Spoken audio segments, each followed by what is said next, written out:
What's up, everybody? This is Trey Biddy with HawgSports.com, coming to you from Kroger Field in Lexington, Kentucky, field level.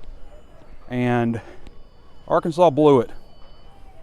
They had the manpower to beat this team, a team that's really reeling, down to their fourth quarterback, who isn't even a quarterback. He's a wide receiver playing quarterback, and he was the one guy that they had to stop. The one guy that they had to stop was Lynn Bowden, and they couldn't do it. They couldn't come up with a game plan to stop that kid. The game started about as well as you could hope for. Rakeem Boyd runs for a 74-yard touchdown on the second play. He only ended up with 15 carries. You kind of thought that after the Texas A&M game, maybe they figured some things out, that you got to feed your studs, but no. They hadn't figured that out. 15 carries for Rakeem Boyd, that's not enough the way he was running. Treylon Burks, what do you have, 2 catches, a run off of a backwards pass, 2 punt returns. I mean, that kid, Arkansas probably could have done the same thing with Treylon Burks, worked him at quarterback all week and put him in there and probably had a better result than Kentucky did. That kid has got to touch the ball. C.J. O'Grady, Rakeem Boyd, Treylon Burks, Trey Knox, these are the guys that have to touch the ball for you. Nick Starkel, I don't even know what's going on anymore. I mean, you think he's got it figured out. He really played pretty well, except for not understanding some things with the offense against Ole Miss. Against Texas A&M, he was 10 of 16 before that interception. And then, the next thing you know, he's throwing 5 interceptions against San Jose State. You think he gets it figured out against A&M, but no, I mean, ultimately he lost his starting job. I don't know if he'll ever start again for Arkansas the way that went. They've got to completely reevaluate things, not only with personnel like quarterback, but I think they got to ask themselves some questions about, if you can't put a defense out here that can stop one player, then what are we doing? I mean, you got to ask yourself that. What are you doing? One guy. You have one guy you got to stop. And all you really have to do is just load the box and come after him and make him throw. Demand that he throws the ball. Yes, he will make some plays here and there, but ultimately he's going to make some colossal errors because he's a wide receiver playing quarterback. Great athlete, but he didn't even have his best wide receiver because his best wide receiver was himself. Frustrating to watch this team. It started out about, like I said, about as good as you could hope for, but Starkel wasn't getting it done. They should have gone to Ben Hicks earlier. People have asked me, what do I think about KJ? Yeah, at this point, let's see what KJ Jefferson has got. I mean, at this point, that's probably not the worst idea because they're not going to a bowl game, okay? I didn't like all the stuff I heard in the postgame about this team being fragile. How fragile is this team? It's a very fragile team. I can remember halftime of the LSU game back in 2011 when the sideline reporter asked Bobby Petrino about this team being fragile and weak. And Bobby Petrino said, this team isn't fragile or weak. And boom, and walked off. And that's the kind of answer, But that's all semantic stuff. I mean, the real stuff is what happened out here on this field. And Arkansas they didn't have an answer for the kid. They did not have an answer on defense, and they had no passing game on offense. Starkel just did not pass the ball very well. I mean, people can talk about the play calling not being good and stuff, and sure, maybe there's an argument for some of that stuff, and red zone stuff has been just very disappointing. But the bottom line is, Starkel completed, 37% of his passes, 7 of 19 for 41 yards with a long of 15. Lynn Bowden had more passing yards than Starkel when he came out of the game. Bowden was 7 of 10 at that point for 78 yards and a touchdown. Only threw one more pass in the fourth quarter. But Ben Hicks, again, came in, showed some guts. I think you got to go with Ben Hicks from here on out, but at the same time, I'm not even sure how much it matters. I mean, you got Auburn next week at an 11 a.m. game. Then you got Alabama on the road. I mean, I can't even remember what's next. Mississippi State, maybe? Man. I mean, for all the work that they did in the offseason, and you have to give this coaching staff credit again for what they do off the field. They work tirelessly in recruiting and bringing in players who are going to make this roster better, and they did all that stuff, but still, ultimately, you're as good as your record says you are, and your record says you've won 2 games, you lost to a Mountain West team again this year, and you're winless again in the SEC, and you lost to one of the 3 worst teams in the SEC. I mean, it was Kentucky in the mix. Now it's just Arkansas and Vanderbilt in that discussion. Tennessee won today. I mean, I don't even want to do this walk and talk because I feel like it's going to be the same thing that I said after the San Jose State game about how bad this program is right now. I mean, and there's no excuse. I mean, sure, you should have rebuild years every once in a while. And I know people get upset even when you have a rebuild year, but this has been, we're going on 8 years here of just disaster football. And you are starting to wonder, will this program recover? I asked that same question after San Jose State, and I guess I got fooled a little bit after Texas A&M. But Arkansas, I just felt like the stars were kind of aligning for this one. But leave it up to Arkansas to make a wide receiver look like a freaking Heisman Trophy candidate.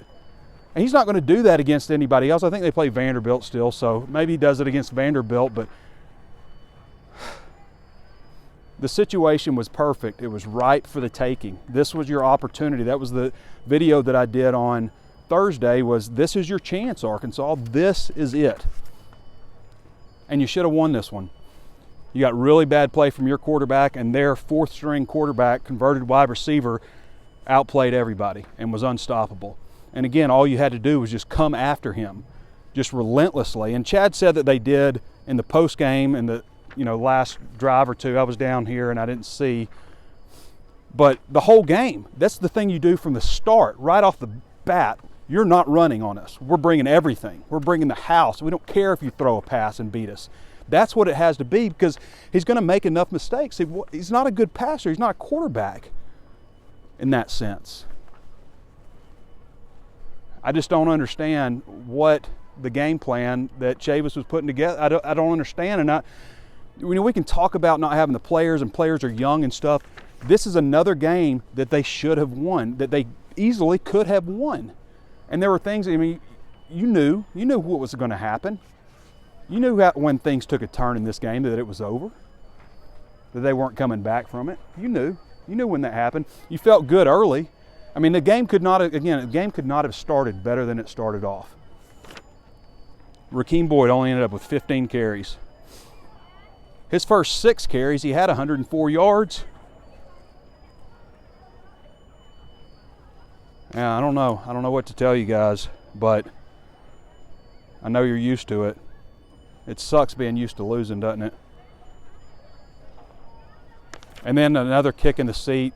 Ty Story has a pretty good game for Western Kentucky. They beat Army. That's not a gimme. That's not a gimme. When you talk about the emotion that a guy like Ty Story is probably going to have in this game, and you talk about, Western Kentucky's not a bad team. What are they, 4-1 or something? That's not a gimme win. And then Takias Crawford announces that he's decommitting from Arkansas moments after the game is over. Your number 1 recruit that you have. It's just an extra kick in the pants. So you've already lost 2 recruits. That was Zevion Capers decommitted well before, I guess, the season started. But 2 recruits after losses. A loss to San Jose State and a loss to Kentucky. Crazy. Everybody has to be reevaluated, not just the quarterback. I mean, again, you have to get the ball to Treylon Burks. Am I the only person that's seeing this? Let me know in the comments what you think on that. But, I mean, some more creative stuff, not just for Burks, but Rakeem Boyd instead of just a handoff up the gut. But with Burks, some Wildcat quarterback. I mean, the guy makes a person miss every single time he touches the ball. More action for Burks. Line him up in the backfield, put him at Wildcat quarterback, more end around plays, throw to him more. I know they targeted him, 6 times, he only had 2 catches. He had 1 over the middle where he was wide open and it was thrown behind him. I couldn't tell if he should have caught that or not. I'm watching here, but man, you've got a difference maker. You've got a difference maker in Treylon Burks, a guy that's a little bit different than everybody else. And he has 2 punt returns, 2 catches, and a behind the line of scrimmage pass catch that he ended up running. I guess they were going to run that trick play on it. So, I mean, that guy could have made a big difference in this game. So could Rakeem Boyd if he had more carries. Kentucky had to have it, and they just went straight down there. 6 plays, 3 plays of 20-plus yards on the ground, and took it.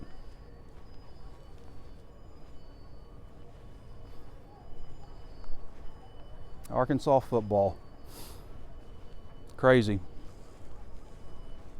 I mean, it's the worst stretch in school history, and I mean, we keep saying that, but it is, and it just keeps getting worse and worse. It's going to be difficult to ever top this.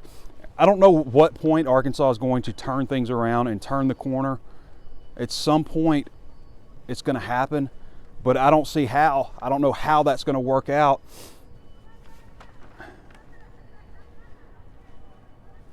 They got a lot to figure out, and I mean, at this point, it doesn't. I mean, if we're talking about who's the worst team in the SEC, Arkansas or Vanderbilt, does it really matter if we're even having that conversation? Does it matter? If that's the conversation we're having? I mean, they were the worst team in the SEC last year. Arkansas was.